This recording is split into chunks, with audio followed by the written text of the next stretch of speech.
ये गरीब जबरदस्ती उनके अस्पताल में घुस गए। दवाई नहीं मिलेगी, कोई मशीन नहीं है, एक्सरा, ईसीजी, एमआरआई, कोई मशीन नहीं है। बाहर से टेस्ट कराओ, जेब काटने का काम होगा।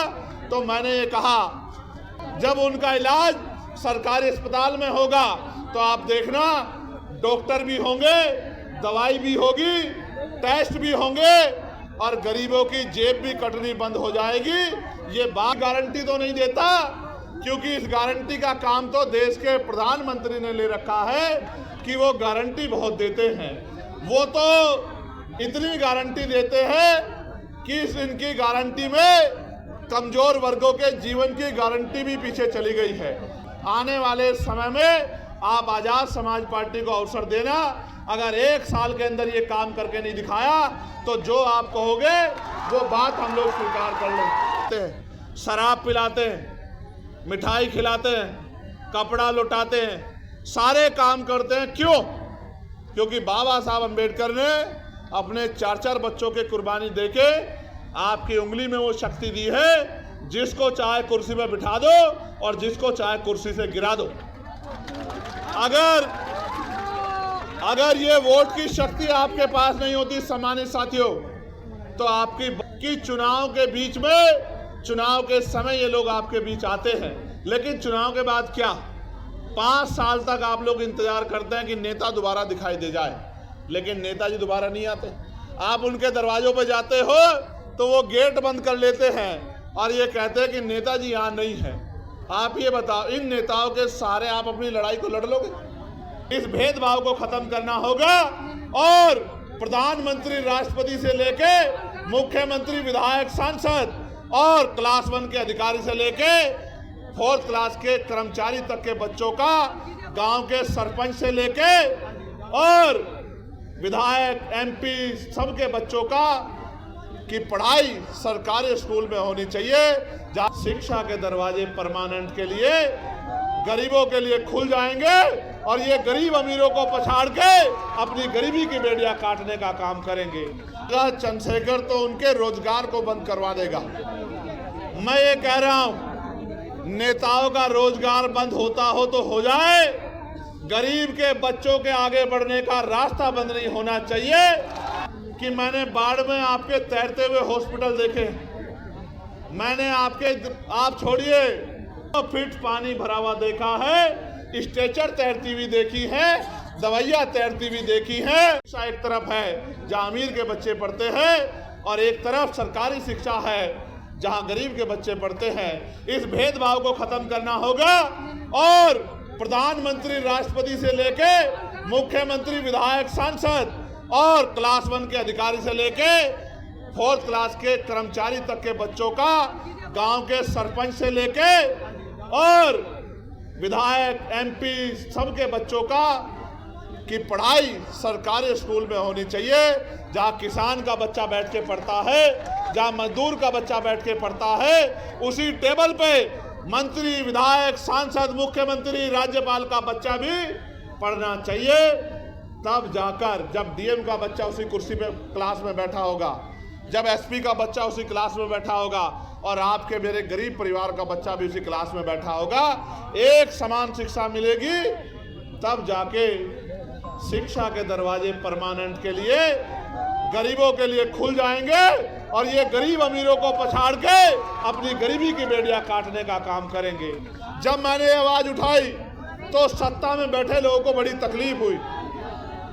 जब मैंने आवाज उठाई तो सत्ता में बैठे लोगों को बड़ी तकलीफ हुई। वो तकलीफ इसलिए हुई कि जब मैंने प्राइवेट स्कूलों पे उनको बंद करने की बात की, तो जिन नेताओं ने प्राइवेट स्कूल खोले हैं उनको लगा चंद्रशेखर तो उनके रोजगार को बंद करवा देगा। मैं ये कह रहा हूं, नेताओं का रोजगार बंद होता हो तो हो जाए, गरीब के बच्चों के आगे बढ़ने का रास्ता बंद नहीं होना चाहिए। क्योंकि बाबा साहब अम्बेडकर ने कहा था कि शिक्षा शेरनी का दूध है, जो पिएगा वो दहाड़ेगा। आज अगर मैं अपनी बात को रख रहा हूं तो इसी शिक्षा की वजह से रख रहा हूं कि मुझे शिक्षित होने का मौका मिला है और मैं लोगों की समस्या को समझ सकता हूं और सरकार को समझा सकता हूं। मैंने ये कहा पार्लियामेंट में कि अगर इस देश को बदलाव करना है तो हेल्थ पॉलिसी में सुधार की जरूरत है।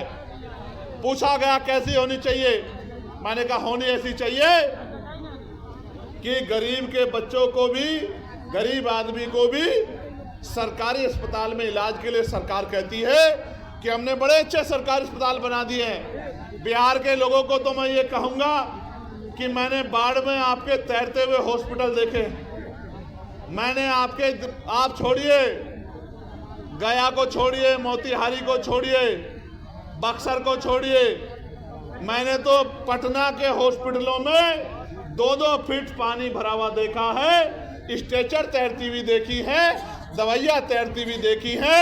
यही डबल इंजन की सरकार का विकास है बिहार में, जो किससे छिपा हुआ नहीं। तो मैंने ये कहा, आप गौर करके सुनना, मैंने कहा कि जो नेता गरीबों से कहते हैं, जनता से कहते हैं कि आपके लिए अच्छे अस्पताल बनवा दिए हैं, उन नेताओं का इलाज भी उन्हीं अस्पतालों में होना चाहिए। नेताओं का इलाज तो प्राइवेट हॉस्पिटल में होता है, विदेशों में जाके होता है, फोर्टिज में होता है, मैक्स में होता है, और गरीबों का इलाज सरकारी अस्पताल में होता है, जहां डॉक्टर नहीं है, जहां दवाई नहीं है। डॉक्टर के पास जाओगे तो ऐसा व्यवहार करेगा। सब डॉक्टर तो बुरे नहीं हैं, लेकिन बहुत सारे डॉक्टर ऐसा व्यवहार करते हैं कि ये गरीब जबरदस्ती उनके अस्पताल में घुस गए।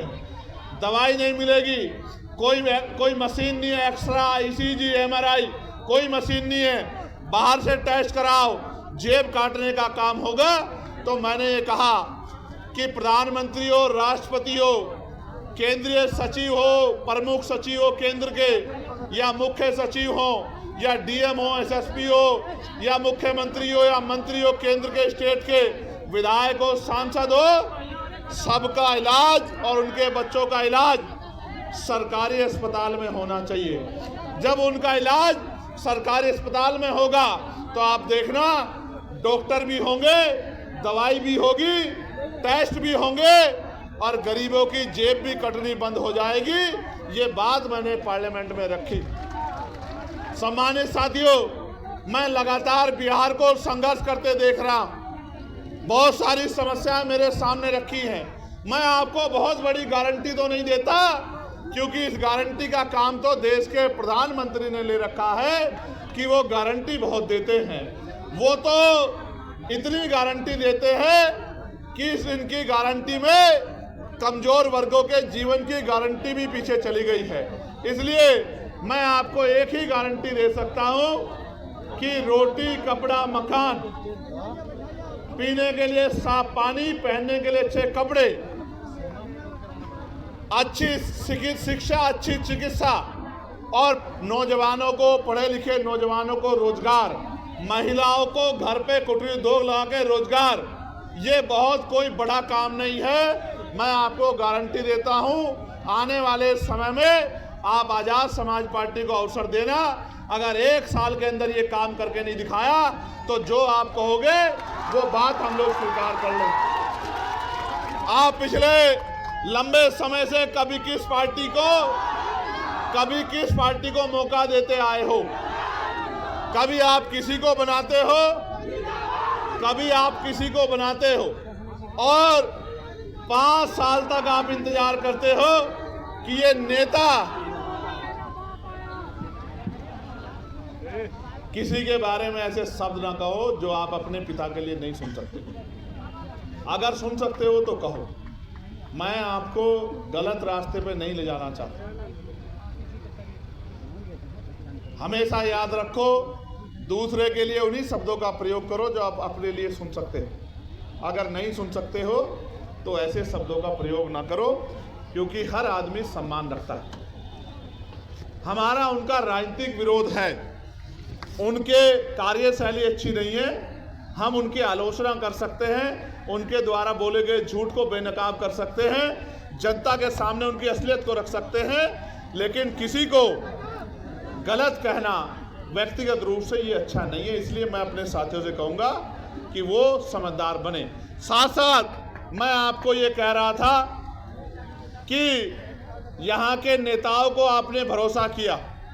आप चुनाव से पहले वो आपकी गली में आते हैं, आपके पैर पकड़ते हैं, आपको चाचा, ताऊ, भाभी, बहन, चाची, ताई, पता नहीं क्या क्या शब्द कहते हैं, शराब पिलाते हैं, मिठाई खिलाते हैं, कपड़ा लुटाते हैं, सारे काम करते हैं। क्यों? क्योंकि बाबा साहब अम्बेडकर ने अपने 4-4 बच्चों के कुर्बानी देके आपकी उंगली में वो शक्ति दी है, जिसको चाहे कुर्सी में बिठा दो और जिसको चाहे कुर्सी से गिरा दो।